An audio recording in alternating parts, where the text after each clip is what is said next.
after the 5-week road trip. Real pleased with the effort tonight.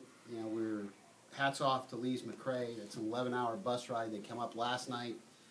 I don't know how long, if they drove all 11 hours in one day, but they were, and then they were turning around tonight, jumping on the bus here and heading back down. They have their league championship or quarterfinal tomorrow night. So I think we took advantage of a team that was a little travel weary. It's been tough to win on the road, and I thought we took care of our home court pretty well, the way we should have, no matter who was on the court. Great night to honor the seniors. They've given us so much over their career, and I think it showed how they've led this group. There was no drop-off in effort or attitude through the entire match tonight. Pat, I got to ask about Tom. Is he cleared? He was cleared to serve. That was about it. So we were just hoping no ball was hit at him. So so he's still not going to play? Or it's my first time to say this as a head coach. He's day-to-day.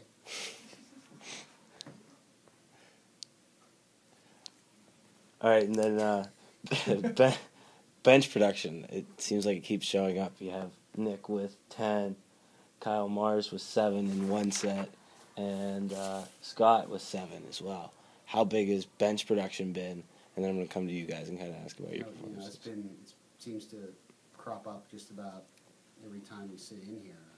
We have some depth. We have some experience depth. And at this time of the year, that experience depth, through our seniors, this is their last go-around. So I think there's a little bit of desperation to what we're doing, too, from that group. And I think they all have it. So at this time of year, that's a good thing to have.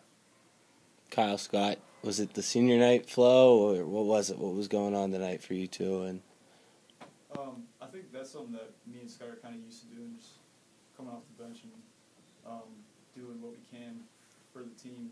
But I guess there was a little senior night flow going on there, kind of like you said. So it was just fun to play out there, So that was our final match in May and January, so it was just fun to play again. So.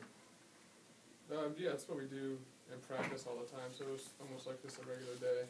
But it was nice to get back in Maine. I think it's been like over 30 days since we played in Maine.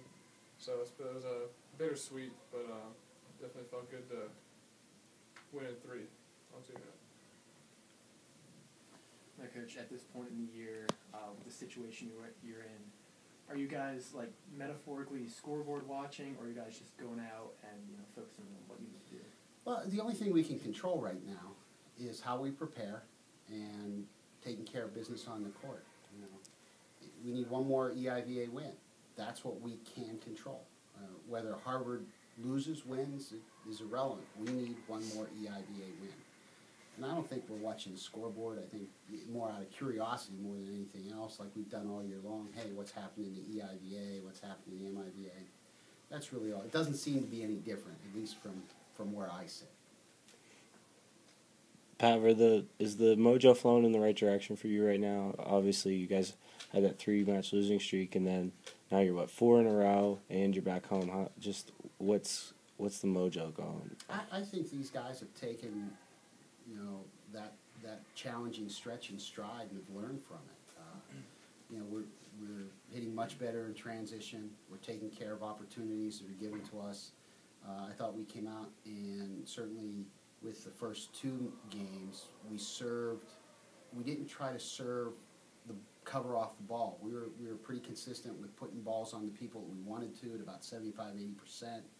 And I thought, there was a disjointed game 3 because, trying to get people in and slowing down, speeding up the match, that lended to a little bit of missed serves. But, they've taken what they've learned, and I think they're applying it. At least we're seeing that in practice. So I think we're moving in the direction we need to be moving in at this time. Now, is that good enough? It remains to be seen, but we've got a lot of work in front of us, too. We've got 3 more weeks yet. Now, this was another weekend for you guys to deal with the Conference Carolinas. Next week, you play MPSF again for the second time this year. As opposed to the beginning of the year when it was January volleyball, How do you think the team's going to stack up now against like a team like Irvine? No, we'll find out. I mean, you know, we got to go in with the mindset that we're not going to get any easy points, and we can't give up easy points to them. Now, it's not going to be that we're facing anybody that does anything different than we do, that does anything a ton better than we do. It's something that we're just going to have to get good at focusing for a long period of time on the road again. And it's just going to it's something. It's another step in the route that we want to take to be at UCLA in a couple of weeks. Aaron, you've been pretty consistent this year. What's been your key to consistency? I feel like you've had at least 10 kills almost in every single match. I don't know, it's just, I think the players around me kind of really helped me out. You know, Taylor's putting pivotal sets up there. Connor's passing well.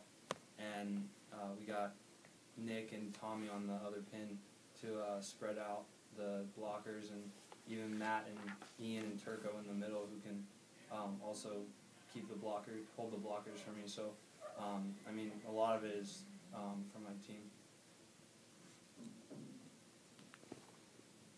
Anything else? Oh, we got all these new people. If they're here, they got to ask questions.